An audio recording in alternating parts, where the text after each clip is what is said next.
नमस्कार, उत्तराखंड की खबरों में आपका स्वागत है और मैं आपके साथ प्रिया बिस्ट। बुलेटिन की शुरुआत करते हैं। चमोली के सिख धर्मस्थल हेमकुंड साहिब के कपाट साल की पहली अरदास के साथ खुल चुके हैं, जहां गुरु महाराज का पहला हुक्मनामा जारी हो चुका है। 15,200 फीट की ऊंचाई पर स्थित गुरुद्वारे में आस्था का जन सैलाब उमड़ा हुआ है। करीब 3,000 श्रद्धालु इस पल के साक्षी बने हैं।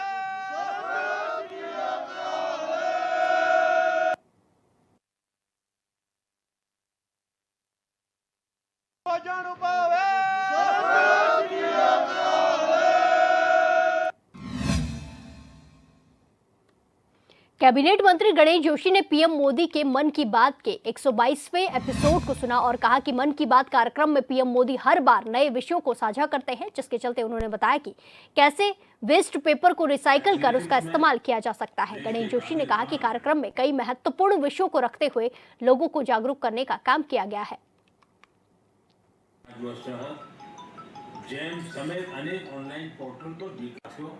जितनी बार भी आप मन की बात को देखते हैं, कुछ ऐसे नए विषय माननीय प्रधानमंत्री जी के माध्यम से सामने आते हैं जिनकी की हमें जानकारी नहीं होती।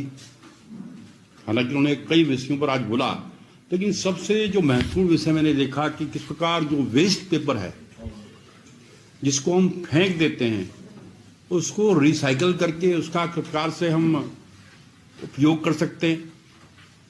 इसी प्रकार वन्य जीवों की सुरक्षा जो हमारे पर्यावरण के लिए बहुत जरूरी है, उन्हें बताया किस प्रकार आज गुजरात के लोगों ने पहल की और वहां पर टाइगरों की संख्या बढ़ गई। उन्हें बताया कि हनी के क्षेत्र में, जो कि स्वास्थ्य के लिए बहुत लाभदायक है, डॉक्टर के पास जाते हैं तो डॉक्टर कहता है कि साहब आप सुबह नींबू और शहद का पानी पिएं। और आज हनी का प्रोडक्शन पिछली बार की 75,000 टन से बढ़कर 1.25 टन हुआ है। इसी प्रकार वेस्ट वुड का किस प्रकार से हल्द्वानी के हमारे व्यक्ति कलाकृतियों में ढालकर अपना रोजगार चला रहे हैं। भारत सरकार की ओर से विपक्ष के नेताओं को शामिल कर डेलीगेशन पर भेजा जा रहा है, जिसको लेकर विपक्ष लगातार सवाल खड़े कर रहा है। मामले में बीजेपी के राज्यसभा सांसद नरेश बंसल ने विपक्ष के सवालों का जवाब देते हुए कहा कि डेलीगेशन सरकार ने बुलाया है, उसके पीछे मंशा यही है कि पूरे विश्व के अंदर जो भारत का दृष्टिकोण है वो सही रूप से जाए। डेलीगेशन में कौन किस योग्यता के आधार पर जाएगा, ये निर्णय करना अधिकार सरकार का होता है। उन्होंने कहा कि देश के सामने सभी एक हैं और एकजुटता का ही संदेश जाना चाहिए।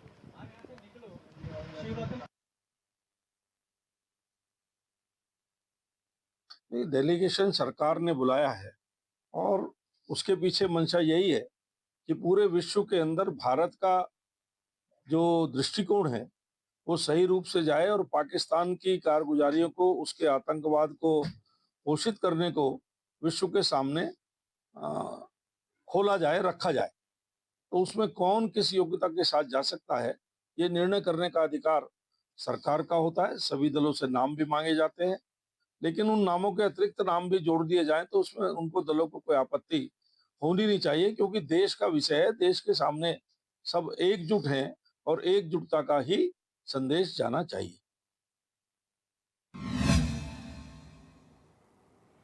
31 मई को अहिल्याबाई होलकर की जयंती के कार्यक्रम को बीजेपी प्रदेश में बड़े कार्यक्रम का आयोजन करने जा रही है। बीजेपी प्रदेश महामंत्री आदित्य कोठारी का कहना है कि इस कार्यक्रम में राज्यपाल गुरमीत सिंह भी शामिल होंगे। राजभवन में कार्यक्रम का आयोजन किया जाएगा। मुख्यमंत्री पुष्कर सिंह धामी भी कार्यक्रम में शामिल होंगे। कार्यक्रम में अहिल्याबाई होलकर की जीवन दर्शन को लेकर चर्चा की जाएगी। इसी के अलावा बीजेपी प्रदेश के सभी जिला मुख्यालय में भी कार्यक्रम का आयोजन करने जा रही है।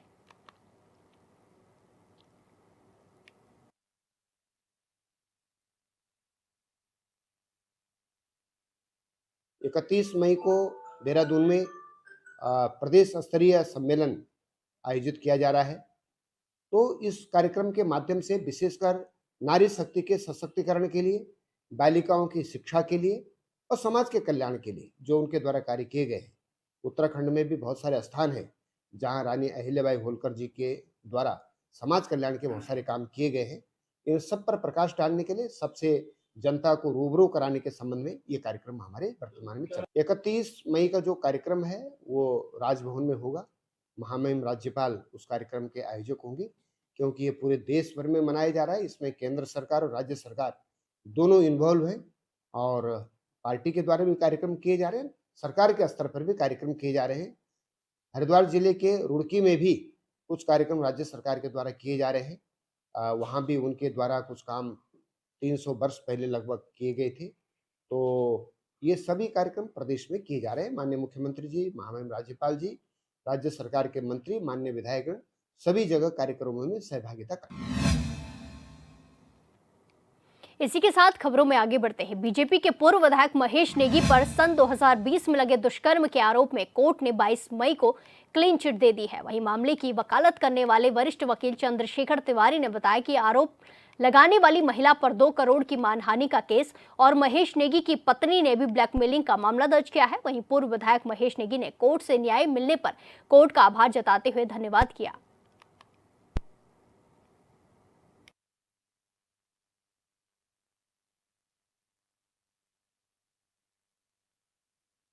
जाको राखे साइया मार सके न कोई, बाल न बाका कर सके चाहे जग पूरा बैरी होए। तो इसका अर्थ ये है कि मेरी प्रतिष्ठा को धूमिल करने के लिए और मेरे ऊपर पूर्ण तरीके से मेरे को किस तरीके से राजनीतिक में, समाज सेवा में उससे बाहर रखने के लिए, क्षेत्र के विकास को किस तरह से अवरुद्ध करने के लिए जो एक षड्यंत्र बहुत बड़ा रचा गया था, आज मुझे न्यायालय पर पूर्ण भरोसा था और मैं न्यायालय के शरण में गया। आज न्यायालय ने जो अपना फैसला दिया है, न्यायालय के फैसले से साफ हो गया है, दूध का दूध पानी का पानी हो चुका है। और आज मुझे इस बात की खुशी है और इस बात का दुख भी है कि बहुत लंबे समय मैं बड़ा पीड़ित तरीके से रहा। का आरोप लगाया था, उस पर कल माननीय न्यायालय ने पूरी पुलिस की जो अंतिम रिपोर्ट उस एफआईआर पे आई थी, माननीय न्यायालय के समक्ष जो 156(3) की प्रक्रिया करी गई थी एफआईआर के बाद, क्योंकि पुलिस ने पहले भी कानून के तहत उसमें जो अपनी प्रारंभिक रिपोर्ट दी थी कि ऐसा कोई मामला नहीं हुआ है और ऐसा कुछ नहीं है, सब ब्लैकमेलिंग का मामला है। उसके बाद उससे क्षुब्ध होकर उसने 156(3) की प्रक्रिया अपनाई, जो कि न्यायालय की प्रक्रिया, जिसमें एफआईआर दर्ज करने की, उसमें न्यायालय ने संज्ञान लेते हुए उनके खिलाफ एफआईआर दर्ज करने के आदेश किए थे 2020 में। उसके बाद पुलिस ने जो इन्वेस्टिगेशन किया, उसमें इन्वेस्टिगेशन तथ्यों और साक्ष्यों के आधार पर, सारी इन्वेस्टिगेशन के आधार पर माननीय न्यायालय ने ये इस निर्णय पर पहुंचे कि जो पुलिस ने इनके खिलाफ अंतिम रिपोर्ट भेजी थी, जो अंतिम रिपोर्ट भेजी थी वो बिल्कुल सही है और उन तथ्यों को, उन एविडेंस के आधार पर माननीय न्यायालय ने वो अंतिम रिपोर्ट को एक्सेप्ट कर लिया, स्वीकार करते हुए उसने जो विरोध याचिका दाखिल की थी, प्रोटेस्ट पिटीशन दाखिल की थी, उसको खारिज कर दिया और इनके खिलाफ मामला, इनको क्लीन चिट दे दिया। अब वक्त एक छोटे से ब्रेक का, फिर लौटेंगे कुछ खबरों के साथ। बने रहिए हमारे साथ।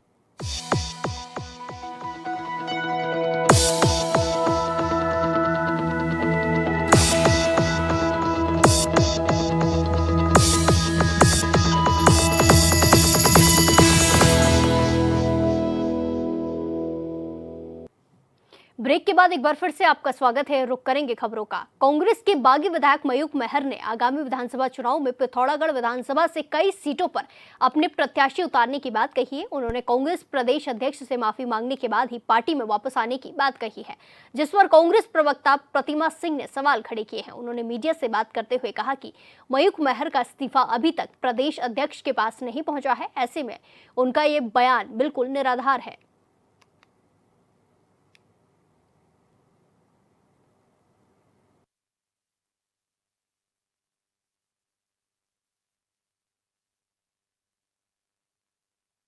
देखिए, पहली बात तो ये है कि जिस सभा में, जिस जगह उन्होंने ये अपना बयान दिया, वहाँ पे हमारे बहुत ही वरिष्ठ नेता माननीय हरीश रावत जी भी मौजूद थे। तो मुझे लगता है कि उन्हें भी ये बातें सुन के अच्छा नहीं लगा होगा और अभी तक मयूख मेहर जी का जो इस्तीफा है पार्टी से, वो अध्यक्ष जी के पास नहीं आया है। तो ये कहना कि वो पार्टी में नहीं है, या तो वो ये सार्वजनिक करें कि उन्होंने पार्टी से इस्तीफा दे दिया है। और रही बात कि 27 में कौन कहां से कैंडिडेट खड़ा करेगा। मुझे लगता है कि एक बार ऐसी ही बातें चली थी और आला कमान की जो नजरें हैं वो हर उस, चाहे वो कार्यकर्ता हो, चाहे वो नेता हो, चाहे वो विधायक हो, उस पे है जो पार्टी के अहित करने का कार्य कर रहा है, जो पार्टी के खिलाफ बोलने का कार्य कर रहा है, और सब पे नजरें एआईसीसी की हैं। तो मुझे लगता है इस मुद्दे पे माननीय अध्यक्ष जी संज्ञान अवश्य लेंगे और जो भी आगे की रणनीति होगी वो प्रभारी जी के साथ बैठ करके वो लेने का कार्य करेंगे। और मैं इससे ज्यादा और क्या बोलूं, क्योंकि उस सभा में हमारे वरिष्ठ जो है नेता हरीश रावत जी मौजूद थे और बिल्कुल मुझे लगता है कि वो भी इस मुद्दे पे उनसे बात करने का प्रयास करेंगे और बात करेंगे भी, उन्हें समझाने की कोशिश भी करेंगे कि ये पार्टी हमारी सबकी है, हम सब ने इसको मिलकर सींचा है और आगे भी जो है 27 में हम सबको मिल करके इसे उत्तराखंड में त्रिस्तरीय पंचायत चुनाव को लेकर कुहासा अब छट गया है। हरिद्वार जिले को छोड़कर प्रदेश के 12 जिलों में त्रिस्तरीय पंचायत का कार्यकाल नवंबर 2024 में समाप्त हो गया था, जिसके बाद उत्तराखंड शासन ने पंचायतों को प्रशासकों के हवाले कर दिया था। ऐसे में पंचायत में तैनात प्रशासकों का कार्यकाल मई अंत में समाप्त हो रहा है, जिसको देखते हुए राज्य सरकार के साथ ही राज्य निर्वाचन आयोग ने भी अपनी तैयारियां तेज कर दी है। पंचायती राज सचिव ने कहा कि त्रिस्तरीय पंचायत चुनाव 15 जुलाई से पहले संपन्न कराने की दिशा में सरकार तैयारी कर रही है। साथ ही कहा कि अभी ग्रीष्मकालीन अवकाश के कारण स्कूल बंद है और चारधाम यात्रा भी चल रही है। इसको देखते हुए पंचायती चुनाव को जुलाई में कराने का फैसला लिया गया है।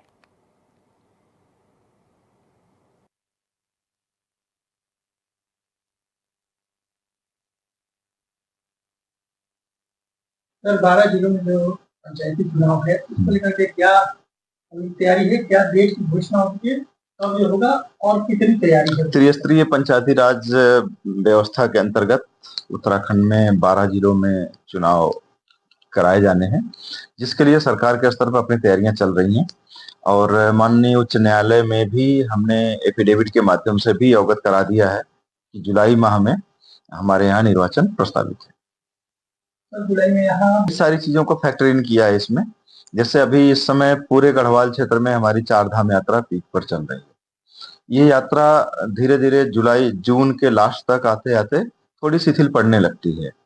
इसके अलावा अभी हमारे स्कूल बंद हैं, टीचर समर वेकेशंस पे हैं। चुनाव में उनकी भूमिका बड़ी महत्वपूर्ण होती है, क्योंकि हमारे इलेक्शन के जो बूथ बनते हैं वो भी स्कूलों में ही बनाए जाते हैं।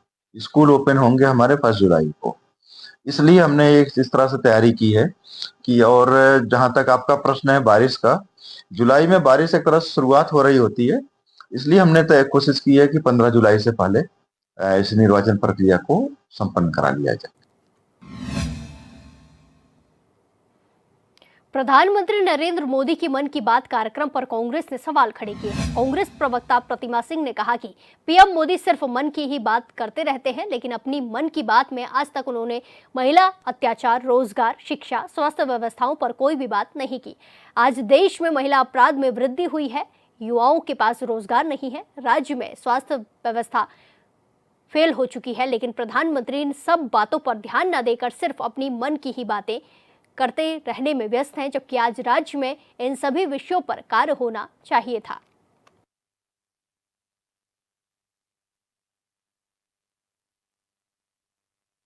देखिए, दिक्कत ये है कि प्रधानमंत्री मोदी जी सिर्फ मन की बात करना जानते हैं और वो जनता के मन की बात नहीं सुनते। यही वजह है कि आप मन की बात में तो आके कुछ भी कह दीजिए, आपको जो धरातल पर स्थितियां हैं उनका ज्ञान नहीं है। आप मन की बात में आपने ये नहीं कहा कि जो बेरोजगार युवा जो धरने पे एकता विहार में बैठे हुए हैं, कुछ युवा ऐसे हैं जिन्हें जो है जिनकी नियुक्ति पत्र तो मिल गए हैं, बट उन्हें अभी तक नियुक्ति नहीं दी जा रही है, उनके बारे में मन की बात में आपने कुछ नहीं कहा। महिलाओं का जो शोषण इस प्रदेश में इतना बढ़ रहा है कि अभी जो है क्लीन चिट मिलने का कार्य किया गया महेश नेगी जी को, जिनके खिलाफ सरकार ने जो मामला है वो अच्छे से नहीं रखा, पक्ष में नहीं रखा अच्छे से कोर्ट में। इसकी वजह से एक महिला जिसने उनके ऊपर यौन शोषण का आरोप लगाया, उनकी बच्ची भी है, उससे उसका डीएनए टेस्ट आज तक नहीं हो पाया।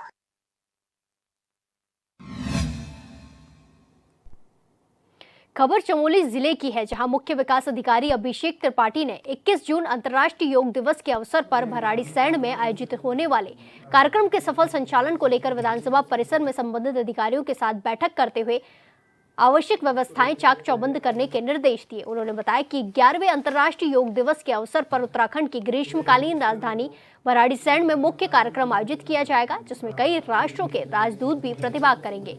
उन्होंने बताया कि पतंजलि के योग प्रशिक्षकों द्वारा प्रतिभागियों को योगाभ्यास कराया जाएगा। कार्यक्रम में लगभग 1000 प्रतिभागी शामिल होने वाले हैं।